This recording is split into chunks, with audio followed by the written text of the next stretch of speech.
শ্রীমঙ্গলে luxurious hotel হিসেবে যদি গ্র্যান্ড সুলতানকে স্ট্যান্ডার্ড ধরি, তবে তার অর্ধেক খরচে কিংবা অর্ধেকেরও কম খরচে দারুণ একটা অপশন হতে পারে প্যারাগন হোটেল অ্যান্ড রিসোর্ট।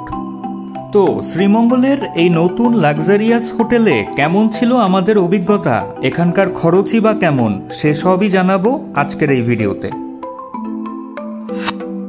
আমাদের এবারের 3 দিনের শ্রীমঙ্গল ট্রিপের প্রথম দিনটা সবুজে ঘেরা অরণ্যের দিনরাত্রি রিসোর্টে দারুণ কেটেছে। গত পর্বে সেই গল্প বলেছি, কেউ না দেখে থাকলে ডেসক্রিপশন বক্সে লিংক দিয়ে দিচ্ছি, দেখে নিতে পারেন।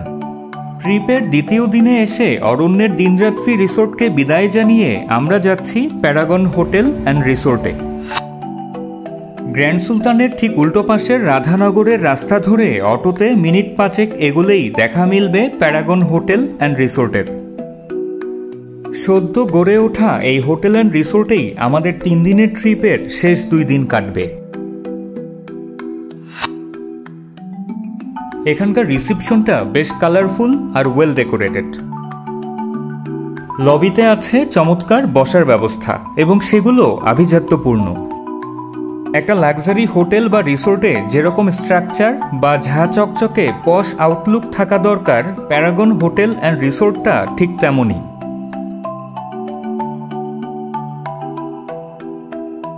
চেক ইনের ফর্মালিটি সেরে আমরা চললাম আমাদের রুমের দিকে। আমাদের জন্য রুম বরাদ্দ করা হয়েছে 4র্থ তলায়।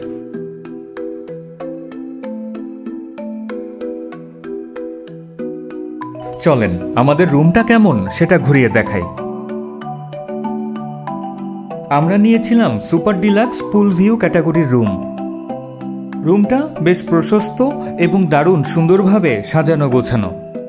কমপ্লিমেন্টারি ব্রেকফাস্ট এবং সুইমিং পুলে এক্সেস সহ এই রুমের ভাড়া ডিসকাউন্টের পরে 8,000 টাকার মতো। এখানে আরও যেসব ক্যাটাগরির রুম আছে সেগুলোর ভাড়ার ব্যাপারেও ভিডিওর কোনো একটা অংশে জানিয়ে দেব। ওয়াশরুমটাও বেশ বড়সড় এবং পরিষ্কার পরিচ্ছন্ন।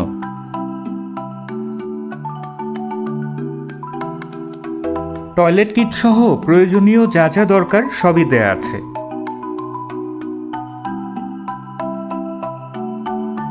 এবার চলেন ব্যালকনির দিকে যাওয়া যাক।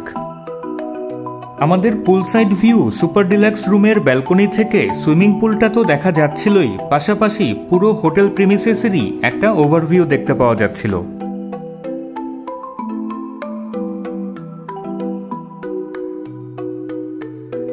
ব্যালকনি থেকে সুইমিং পুল এবং আশপাশটা দেখতে কিন্তু দারুণ লাগছিল।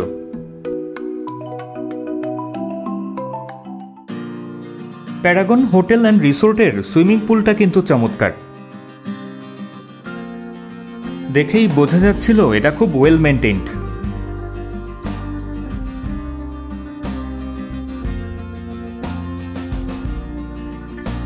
রুমে ফ্রেশ হয়ে বউ বাচ্চা কাচ্চা সমেত নেমে পড়লাম সুইমিং পুলে।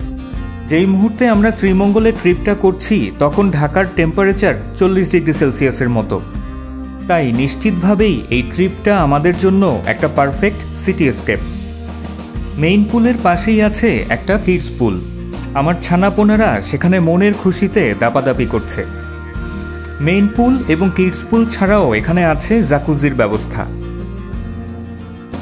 সব মিলিয়ে সুইমিং পুলে দারুণ কুল কিছু টাইম কাটলো আমাদের। আমরা দুপুরে খেতে গিয়েছিলাম চামং রেস্টুরেন্ট অ্যান্ড ইকো ক্যাফেতে।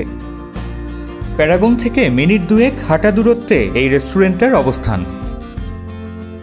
শ্রীমঙ্গলে প্রতিবার ঘুরতে এসে পানসি 5 ভাই কুটুমবাড়িতে খেতে খেতে একদম ত্যক্ত বিরক্ত হয়ে পড়েছিলাম। সেদিক থেকে চামুংয়ের শান্ত সবুজ সুন্দর পরিবেশ চোখে এবং মনে আরাম দিচ্ছিল।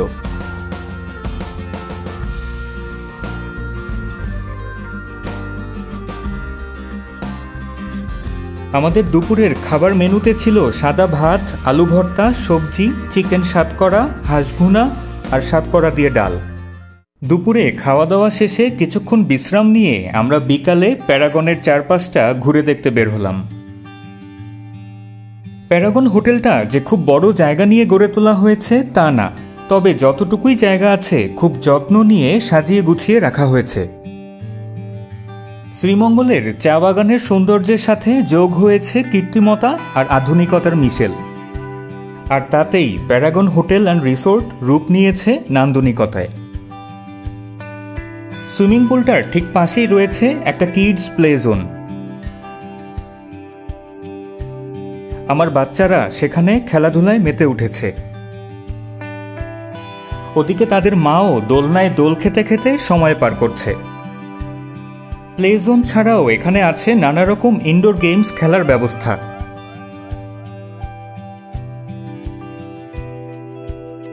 বিকেল গড়িয়ে এলে সূর্যটাও পশ্চিম আকাশে ঢলে পড়েছে।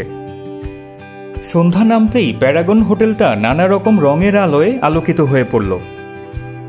সিলেট, শ্রীমঙ্গল, মৌলভীবাজার, হবিগঞ্জ এই রিজিয়নে লাক্সারি হোটেল বা রিসোর্ট বলতেই সবার আগে প্যালেস, গ্র্যান্ড সুলতান বা দুসাইয়ের নাম আসবে। তবে এগুলোর বাজেট আকাশচুম্বী হওয়ায় অনেকের পক্ষেই যাওয়ার সুযোগ হয় না। সেদিক থেকে নিশ্চিতভাবেই মিড বাজেটের লাক্সারি হোটেল হিসেবে প্যারাগন সেই অভাব পূরণ করেছে। দুপুরের মতো রাতেও আমরা চামুঙে খেতে গিয়েছিলাম। দুপুরের চামুং ছিল একরকম সুন্দর, আর নানা রঙের রঙিন রাতের চামুংটা অন্যরকম সুন্দর। আমরা ডিনারে ওদের চাইনিজ ডিশগুলো ট্রাই করেছিলাম।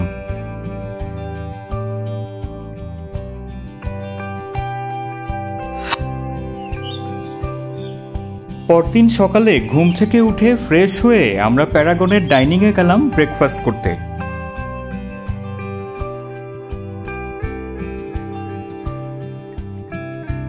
ডাইনিংয়ে ছিল কমপ্লিমেন্টারি ব্রেকফাস্টের বেশ বড়সড় আয়োজন।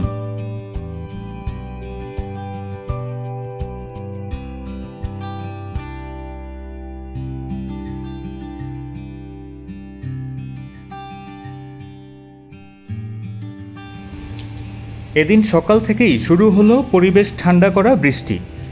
বৃষ্টি চলতে থাক, এই ফাঁকে চলেন প্যারাগনের বিভিন্ন ক্যাটাগরির রুমের ভাড়ার ব্যাপারে জেনে নেই। আমরা যে পুল ভিউ সুপার ডিলাক্স রুমটায় ছিলাম সেটার ভাড়া ডিসকাউন্টের পর প্রতিদিনের জন্য ৮,০০০ টাকার মতো। পুল ভিউ ডিলাক্স রুমের ভাড়া ৭,২০০ টাকা, আর সিটি ভিউ ডিলাক্স রুমের ভাড়া ৫,৫০০ টাকার মতো। যেহেতু বৃষ্টি হচ্ছে তাই দুপুরে আর বাইরে না গিয়ে আমরা প্যারাগনের ডাইনিংয়েই দুপুরের খাবারটা সেরে নিলাম। সন্ধ্যায় বৃষ্টি কমলে অবশ্য ডিনারে বাইরে গিয়েছিলাম। শহরের প্রাণকেন্দ্রে চৌমোহনাতে অবস্থিত এই রেস্টুরেন্টের নামটা বেশ ইন্টারেস্টিং, ট্রিট দে। কে ট্রিট দেবে, কেন দেবে, সেগুলো রেস্টুরেন্টের দেয়ালে খুব সুন্দর করে বর্ণনা করা আছে।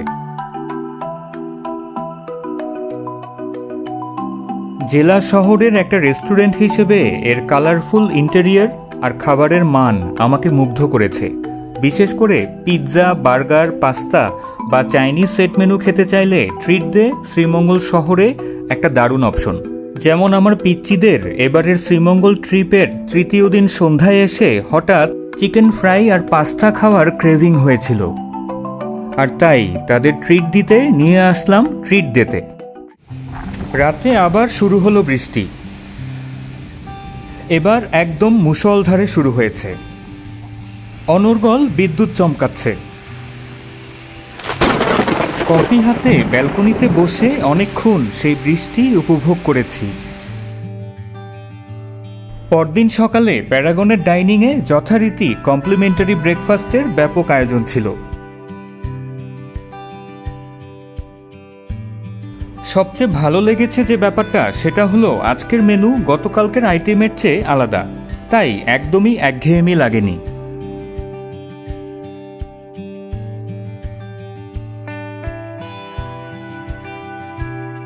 এবার প্যারাগনকে বিদায় জানানোর পালা। এখানে দারুণ দুটো দিন কাটিয়ে আমরা রওনা করলাম স্টেশনের পথে। স্টেশনে যাওয়ার পথে গুপ্ত টি হাউস থেকে চা পাতা কিনে নিলাম। অথেন্টিক চা পাতা কিনতে চাইলে এই দোকানটা একটা মাস্ট ভিজিট প্লেস। গুপ্ত টি হাউস নিয়ে আমার আলাদা একটা ভিডিও আছে, ডেসক্রিপশন বক্সে লিংক দিয়ে দিচ্ছি, কেউ চাইলে দেখে নিতে পারেন। এদিকে আমাদের জয়ন্তিকা এক্সপ্রেসও ছিল একদম অন টাইম।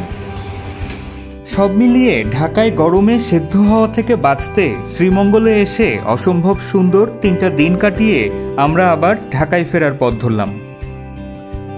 আজ বিদায় নিচ্ছি, দেখা হবে আবার নতুন কোনো পথে।